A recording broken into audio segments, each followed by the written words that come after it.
ng syudad ng Maynila. Di ba, ang sobrang laki ng pride natin bilang Pilipino sa syudad ng Maynila. Tapos, yan ang sinasabi ko. In-endorse ng mayor ninyo, in-endorse ng sikat, binoto ninyo, hindi nyo man inisip.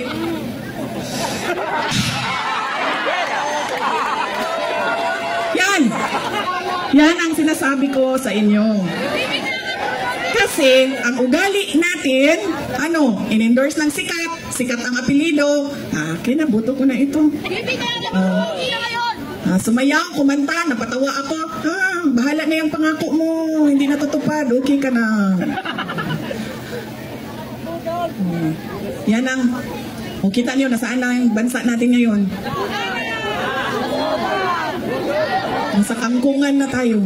Ay, sorry. In-endorse ko din pala si BBM. Humingi-hingi ako ng patawad.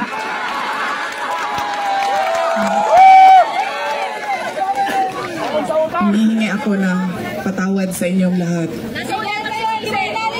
Ma'am, tinatanggap ko po ang sorry mo at pinatakbo mo akong Vice President. Okay lang, ma'am.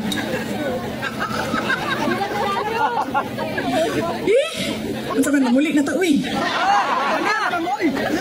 Di pa mo mahuli? Kaya nga tinanggal ko yung seal ko dito kanina kasi alam ko na kung anong mangyayari sa kampanya na ito. Alam ko na po!